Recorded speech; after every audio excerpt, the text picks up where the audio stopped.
Salutations! After ranking Halo 2's weapons as they perform in the campaign, it's time to shift gears and see how they fare in multiplayer. If you haven't watched the campaign tier list, I highly recommend you do so because I go over weapon stats there and I won't be repeating them in this video. However, thanks to the 1.1 patch that released in early 2005, Halo 2 changes some of the weapon stats specifically for multiplayer, and I'll show them as we go. Like I did with the multiplayer tier list for Halo 1, I'll be ranking these weapons based off their overall viability. This time, however, there are two standard ways Halo 2 is played across its game types: SMG starts or BR starts. Some weapons are better, worse, or not that different between these two modes, and I'll average their viability in both of them to determine their rank.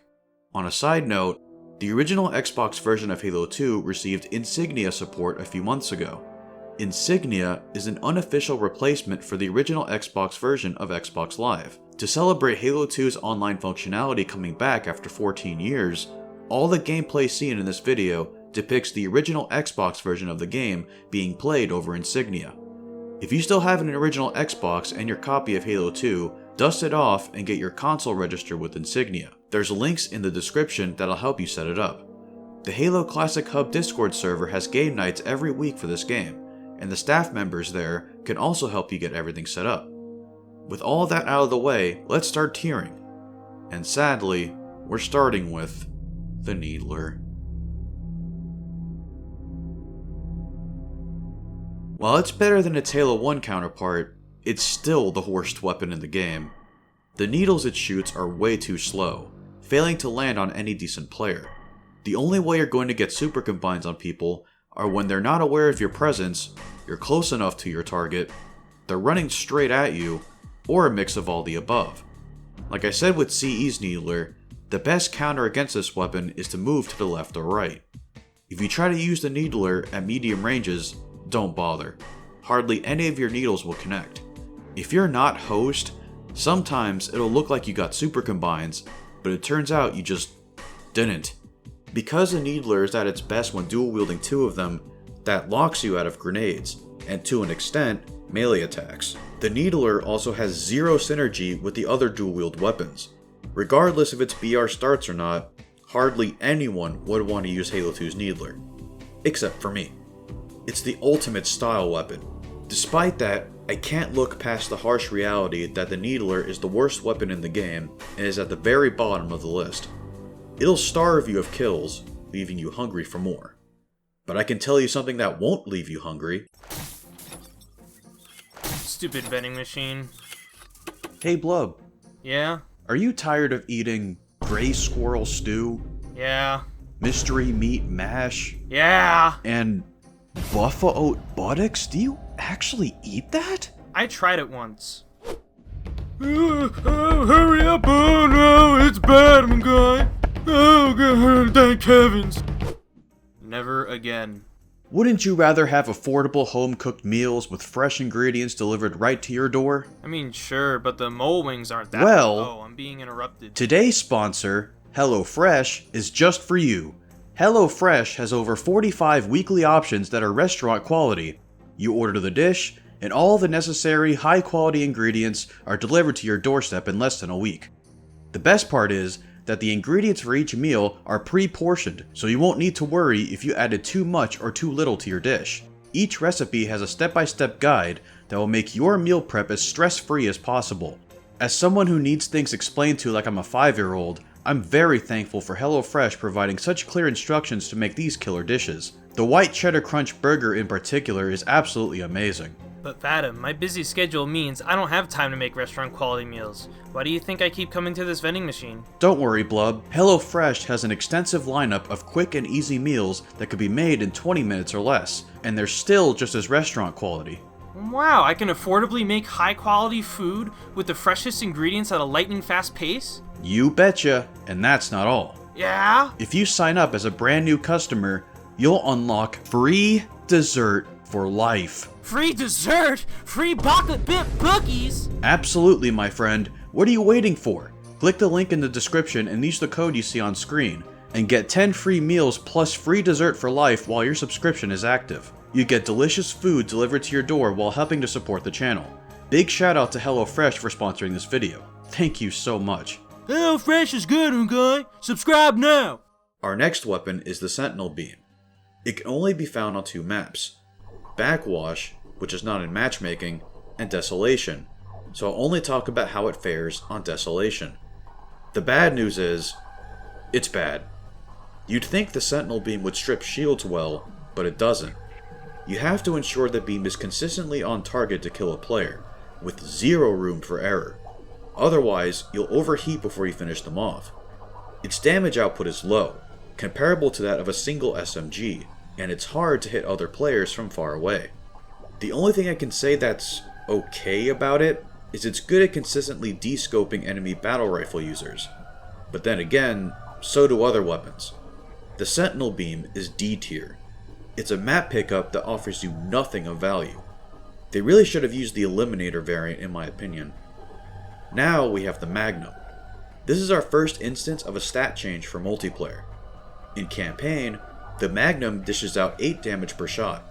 Before Halo 2's 1.1 patch, it dealt 8 damage in multiplayer as well.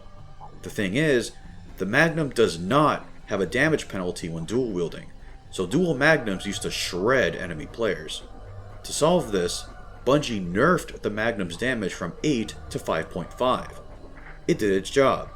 Dual Magnums were no longer overpowered, but this heavy damage nerf killed the Magnum's viability as a single wield weapon.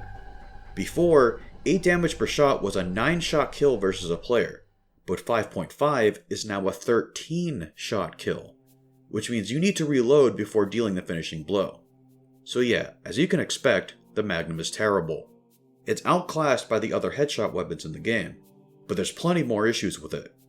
It has to rely on other sandbox elements to get anything done, whether that's grenades, dual wielding, or the noob combo. There are better weapons in the game that already benefit from these and are much more independent.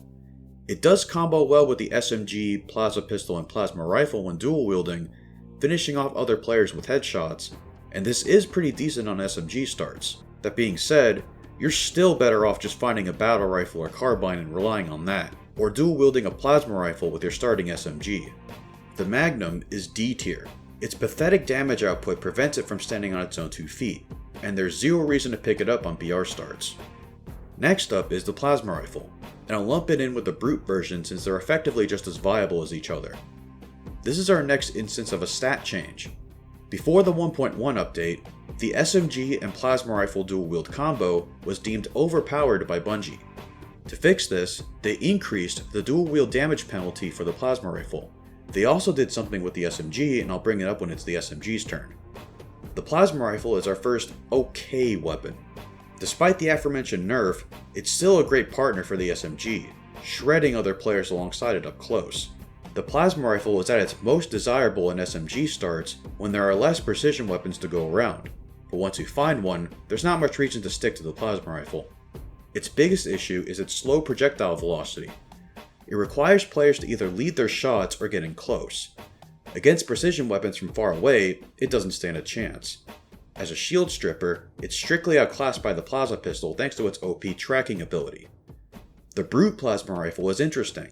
I mentioned in the last video about the myth of the brute plasma rifle dealing more damage than the plasma rifle, but when it comes to multiplayer, it's actually half true. The dual wield damage nerf the regular plasma rifle got did not apply to the brute version, so it's the stronger of the two when dual wielding.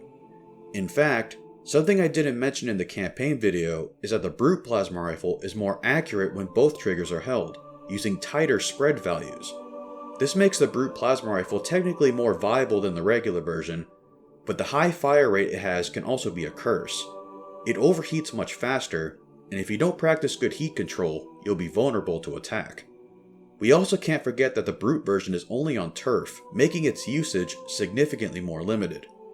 Both plasma rifles will be ranked alongside each other in C tier.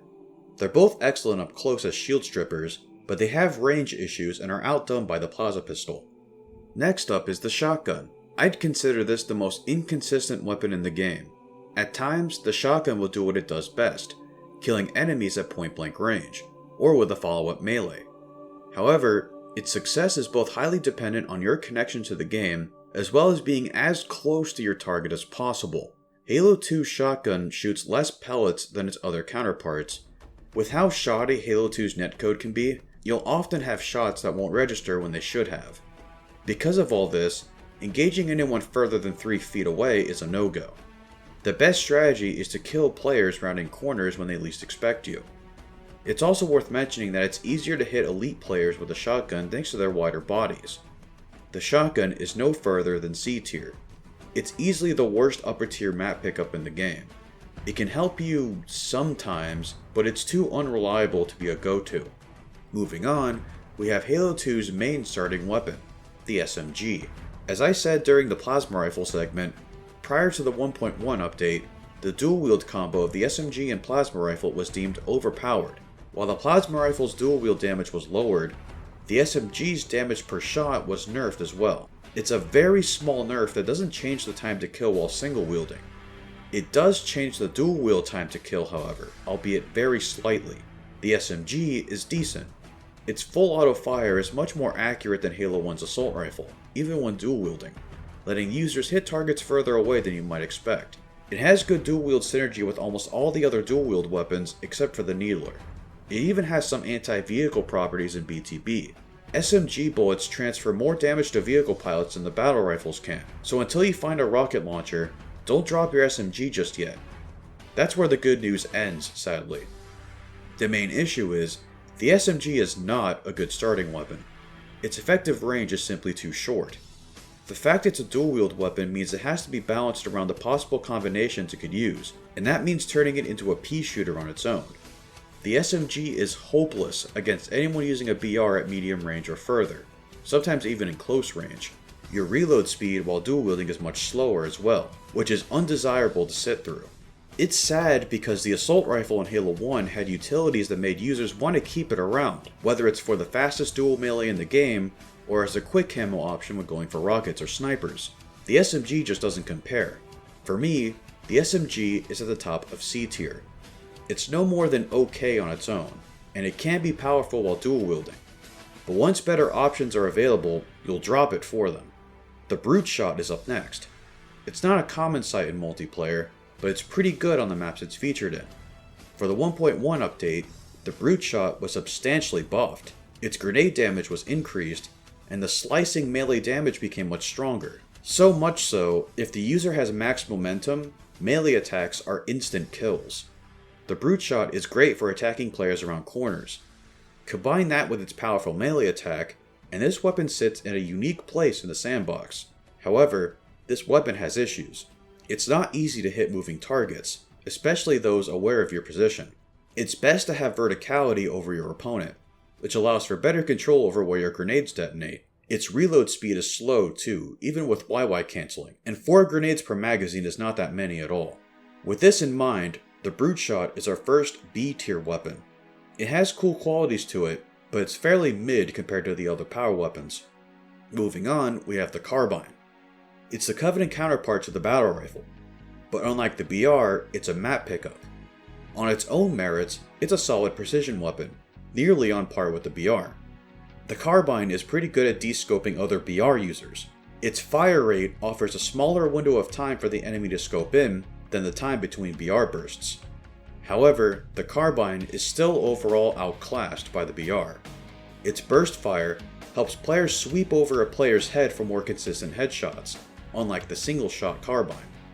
It's also much more inaccurate than the BR, with a wide firing spread for a headshot weapon. The most damning question though is why would you ever pick this up in BR starts? There's merit to using the Carbine in SMG starts, where there aren't as many BRs, but you have your jack-of-all-trades gun on spawn in BR starts, and you'll always be picking up BR ammo off of dead players. Your secondary slot is better saved for power weapons, and even the SMG and BTB against vehicles. The Carbine is our next B tier. While it's outclassed by the BR, it's still a handy pickup in SMG start game modes, allowing you to take on BR users more adequately than the SMG. I'll talk about both of the grenades now, starting with the Plasma Grenade. It received a lot of buffs in the 1.1 update. Its arming time is much shorter, its explosions are more powerful and have a wider blast radius, and it's more effective versus vehicles. The shortened arm time makes it more likely for plasma nades to hurt enemies if you miss a stick. Plasma grenades could one-shot overshield players, which is a nice plus. It's a great option, and I'd say it's A tier. Frags, on the other hand, are still the preferred grenade in multiplayer. It too received buffs in the 1.1 update. Higher damage, better damage transfer to vehicle pilots, and a slightly wider effective radius. Its much shorter detonation timer enables it to be perfect for cleaning up weakened players. Its new airburst ability also speeds up its function, and is a great way to kill players around corners. Most importantly, the Frag Grenade is the starting grenade most of the time. On some maps like Midship, it's the Plasma Grenade, but 90% of the other maps are set to frags as the default. This applies to both nades, but there's an exploit revolving around certain objective weapons that deal double melee damage. When you throw a grenade, then pick up the oddball for example, your grenade damage is doubled because you've entered double damage mode when picking up the ball. This is especially lethal with frags. The Frag Grenade is our first S tier. It'll always be a useful option no matter the situation. Our next weapon isn't something you expect this high on the list. The Plasma Pistol. It's the primary enabler for the infamous noob combo.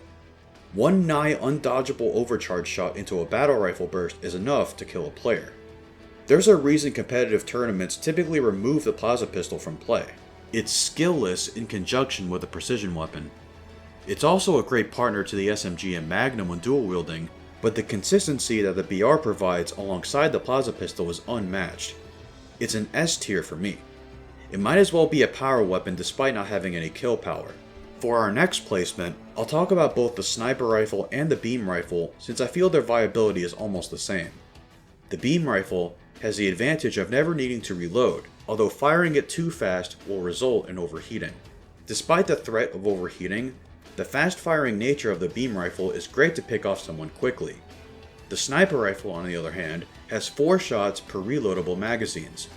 There's no overheat to deal with, so players can simply spam the trigger at 2 rounds per second. There are reasons why I feel the sniper rifle is slightly more viable than the beam rifle. Despite needing to reload, the reload speed is really fast, especially with YY cancelling. This allows snipers to get back into the fight way sooner than an overheating beam rifle. The other reason is the magazines that can be found on maps like Coagulation, Headlong, and Turf.